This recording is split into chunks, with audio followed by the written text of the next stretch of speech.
Hello guys! Konnichiwa! Kumusta kayong lahat? This is Dave, the Kuripot Traveler. Kuripot! And for today's video, i-share ko sa inyo kung magkano nga ba yung nagastos natin sa ating 9 days and 8 nights na Japan trip. So we had our dream spring trip sa Japan. Isa talaga ito sa mga pinangarap kong trips.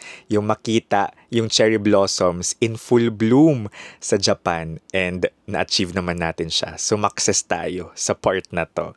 So nagpunta tayo sa Tokyo, Kyoto, and Osaka. So 4 days sa Tokyo, overnight sa Kyoto, 2 days doon. Tapos sa Osaka naman ay 3 days. Hindi natin kailangan gumastos ng 6 digits or more than 100k para ma-achieve yung ganitong trip. Nakapag-upload na rin ako ng iba pang vlogs. So from Tokyo vlogs, ngayon nasa Kyoto na ako, then i-upload ko yung mga Osaka vlogs pa. Panood nyo na ba? Sana napanood nyo na. And share ko lang, isa sa mga milestones ko as a content creator, actually not just as a content creator, but in life, ay pinapanood pala tayo ni Megastar Sharon Cuneta. Like, ibang level yung kilig ko nung finalo niya ako sa IG. Pinost niya pa tayo sa Instagram niya, tapos sa Facebook niya. Ito pala yun guys, yung pinost ni Miss Sharon sa Instagram niya. Screenshot to ng first Japan vlog natin for this series. Pinanood niya. Maraming salamat po Miss Sharon. So tulad nung sinabi ko, I've never felt this scene. Napakabait po ni Miss Sharon. Napaka-humble, super down to earth. Ito yung mga moments talaga na nakaka-inspire to just keep going. So maraming salamat Miss Sharon for inspiring me. Tinawag din niya akong anak sa chat. Ibang level yung kilig ko doon. So as a small content creator, like this is such a surreal moment. Super big siya for me. Before natin i-break down yung expenses natin, so number 1 tip talaga para makatipid tayo ay book your activities, book your flight, book your hotel way ahead. Okay? Prior talaga to your trip. Lalong-lalo na yung flight ticket. Kapag may piso sale dyan, kapag may sale. And of course, bilang tirador ng mga promos, mga discount, kung kayo ay magto-travel guys, not just in Japan, not just in the Philippines, or basta anywhere else in the world, pwede nyong gamitin yung Klook promo code ko. Kung magbubook kayo ng inyong activities, travel items, or hotel sa Klook, Dave Gino Klook. Yan yung promo code natin para maka-discount kayo. Meron din tayong Klook Creator Shop kung saan kayo pwedeng makakuha ng 15% off na code para sa Japan Tours. Universal Studios Japan, 8% off. Comment ko sa comment section yung link papunta sa ating Klook Creator Shop. Kahit sa Klook, pwede nyong isearch yung pangalan ko, Dave Gino. Tapos lalabas dyan, Dave Gino's Creator Shop. Ayan, Dave Gino's Creator Shop. Tapos i-click nyo yan, makikita nyo yung mga recommended na activities tas hotel natin sa Japan. Tapos yung mga promo codes doon, i-redeem nyo lang lahat ng codes na yan sa Klook Creator Shop natin. And of course, kung magbubook kayo ng inyong hotel sa Agoda, you can use my promo code Dave Agoda para maka-discount kayo. I-comment ko lahat ng binook natin for Japan trip sa comment section. Kung magbago man guys yung mga promo codes ko, i-comment ko lang din sa baba. I-edit ko lang din yung comment sa baba. Alright? Without further ado, let's go. So first, for our flight ticket, so ang sinakyan natin guys ay Cebu Pacific. Yung trip natin ay April, diba? Nag-book ako ng flight December. So hindi ito piso sale. Kasi naisip ko lang talaga nung December shocks, parang gusto kong i-achieve yung spring sa sa Japan next year. So binook ko yung flight ko December, tapos travel date again ay April 3 to April 11. So ang worth ng flight ticket natin, again pasok ay Tokyo, labas ay Osaka, 14,470 pesos. I think okay na siya given na peak season talaga. Imagine nandun tayo like in full bloom yung cherry blossoms like from Tokyo, Kyoto to Osaka. Kasi ang naisip ko na talaga dati, kapag magbubook ako ng flight sa mga bansang may cherry blossoms, di Korea, Japan, i-google ko yung first week of April. Kasi feeling ko ito yung pinaka-safe kahit wala pang forecast. Kasi ganito din yung ginawa ko nung nag-Korea ako. First week of April. Dapat tumapat ng first week of April. And true enough, ang ganda ng cherry blossom sa Jeju, tapos Seoul. Pero of course, kapag may piso sale, pwede pa kayong makahanap ng mas murang flight ticket, around 6K, round trip ticket na yan. Tapos itong 14,000, may baggage na to, okay? Tapos nakapag-select pa tayo ng seat. And I love the window seat kasi nakakatulog ako ng maayos. And for our accommodation, binook natin to, actually mixed, Klook and Agoda. So 8 nights tayo, diba? So nasa 16,806 pesos yung total natin. I preferred to stay sa mga prime location or magagandang location. So, nagstay tayo sa may Shin-Okubu sa Tokyo. I stayed sa Rembrandt Cabin Shinjuku Shin-Okubu. 2,365 per night. So, ito mga pinagstayan natin from Tokyo to Kyoto to Osaka, ito ay mga capsule hotels. Upload ko na rin yung vlog ko for Rembrandt Cabin Shinjuku Shin-Okubu kung gusto yung makita yung hotel. Nasa 3,041 pesos naman yung accommodation natin sa Kyoto. It's called Chukimi Hotel sa Higashiyama area. Isa ito sa mga best areas to book sa Kyoto, Higashiyama area. Tapos ang lapit lang nito sa Gion.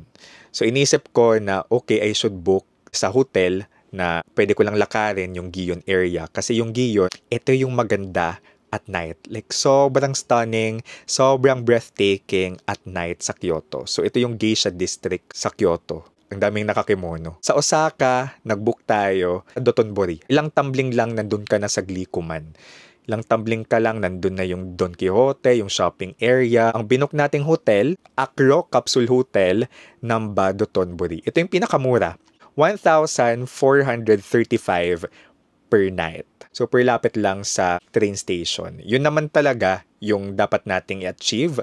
Kung magbubook tayo ng ating hotels, isipin natin na dapat malapit siya sa public transportation, malapit sa bus stop or malapit sa train station. Total natin again for accommodation, 16,806 pesos. So again, gamitin yung mga promo codes ko na available. Agoda, Dave Agoda, Klook, Dave Gino Klook. For the activities, yung total natin for the activities ay 7,347.29 pesos. Ano ba yung mga binook nating activities? Of course, unang-una dyan, Tokyo Disney Sea.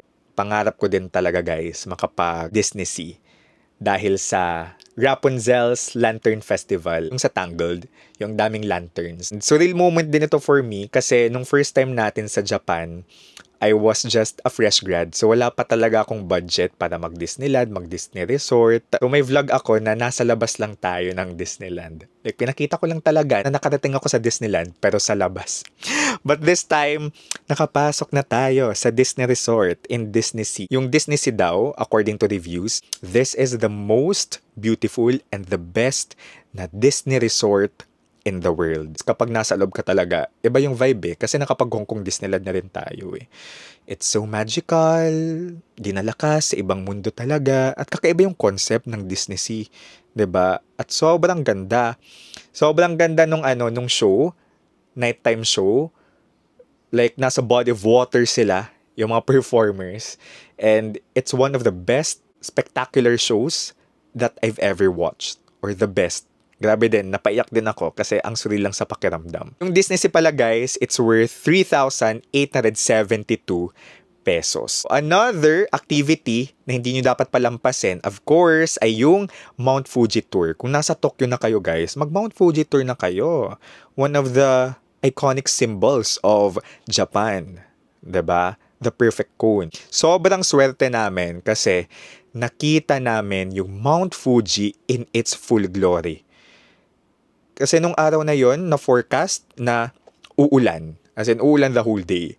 Umulan ata ng umaga nung dumating kami sa may area. Di siya masyadong kita. Like, covered talaga siya ng clouds. Pero nung afternoon, wow. Nagpakita talaga siya, guys. Hindi siya nahiya. Tapos, super swerte namin, sabi ng tour guide. Super swerte namin kasi nagpakita si Mount Fuji.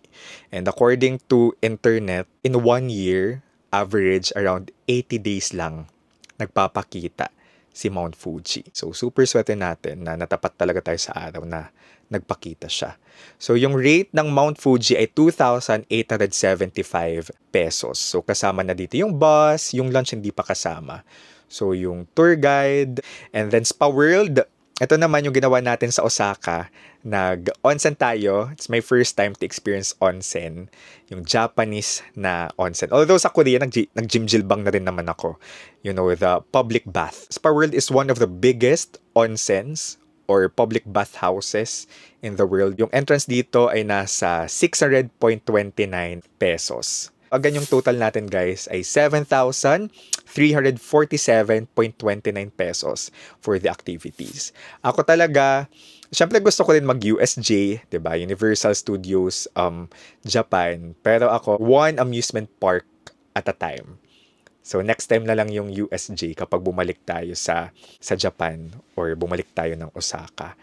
And ako, mas prefer ko yung mga free activities, sightseeing lang na wala tayong ang binabayaran as a kuripot traveler. Kasi ang dami naman talagang magaganda sa Japan. I really just had to experience the Disney Sea and then the Mount Fuji. And of course, the onsen. For transportation, ang total natin ay 10,662.36 pesos. Ayan, may mga butal-butal pa guys. Kasama na dito yung trains, buses, tapos of course, the Shinkansen or yung bullet train ng Japan. Kasi nag-bullet train tayo from Tokyo to Kyoto. Kapag na-reserved seat, I think nasa 5,300 papuntang Kyoto. Yung reserved ay nasa 5.6K. Transportation, train and bus, bumili kayo ng Suica card. Mas makakamura kayo kung may Suica card kayo. Sa airport pa lang, sa Narita Airport, pwede na kayo doon kumuha ng Suica card. Tapos yung transportation naman natin from Narita Airport to Shin-Okubu to Tokyo City proper. Nag-Skyliner. So around 1,000 pesos. Mas mura kung bibili kayo sa Klook. Hindi ako nakabili sa Klook. So doon na tayo nakabili sa mismong Narita Airport. Sa Osaka naman, papuntang airport from Dotonbori or Namba area, may bus doon. 503.46 pesos. In terms of transportation, nung first time ko talaga, super nakakalito. Minsan parang sumasakit ulo ko dahil sa mga train line. Pero, aralin nyo lang yung Google Maps, okay? Aralin nyo yung Google Maps. May vlog din ako on how to ride the train in Japan. So, just make sure you have your Google Maps. May viewers din tayo na nagsabi na okay din daw yung Apple Maps. Ayun. So, maraming salamat sa mga nag-recommend. Tapos, kung may recommendation din pala kayo, guys, sa accommodation, you can comment down below. Or areas for accommodation, you can comment down below. Kasi I think yung mga areas na nabanggit ko talaga, yun yung mga mahal-mahal na areas. Pero, okay naman yung location. Ako kasi mas priority ko yung location talaga. Pwede kasing mura, pero baka malayo sa preferred kong, spots or areas. Kung mawawala kayo, don't be afraid to ask. Helpful naman yung mga Japanese people. Na-survive ko yung first day ko talaga papunta sa accommodation ko from the airport dahil nagtatanong ako para sure.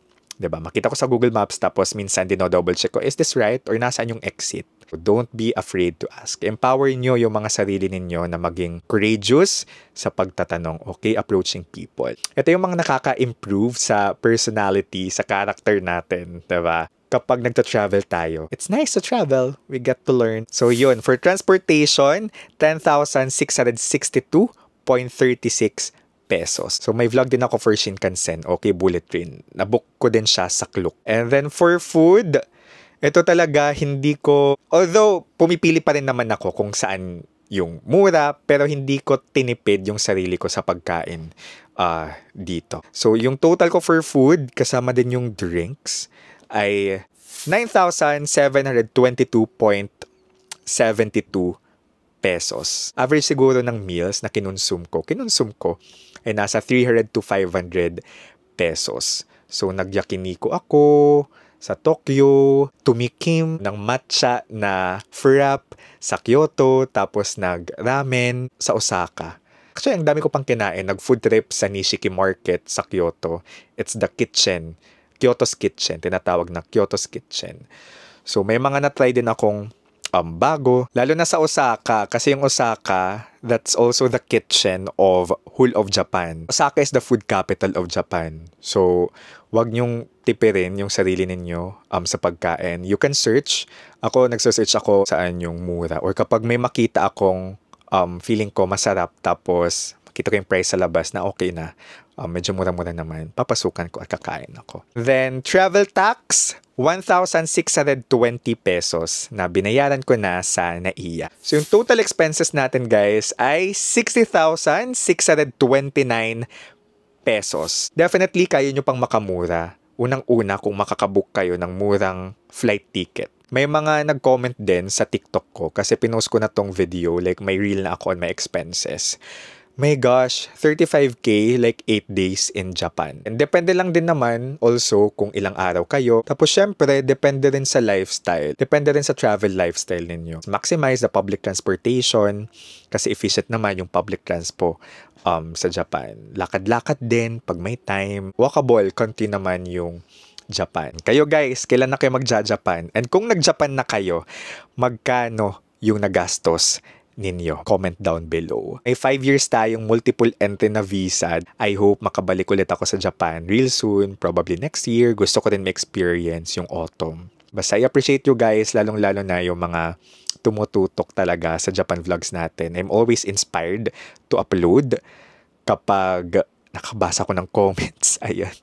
Na pinapanood talaga tayo. And sa mga silent viewers dyan, maraming salamat sa hindi pag-iwan, diba? Ang dami pa nating bigas na kakainin. Ang dami pa nating bigas na kakainin, but I just enjoy, the journey and sharing my experiences with you guys. I hope, guys, mapunta nyo din yung mga bansa na pinapangarap nyong puntahan. This is Dave, the Kuripo Traveler. And guys, let's live our best lives. Charing. Salamat!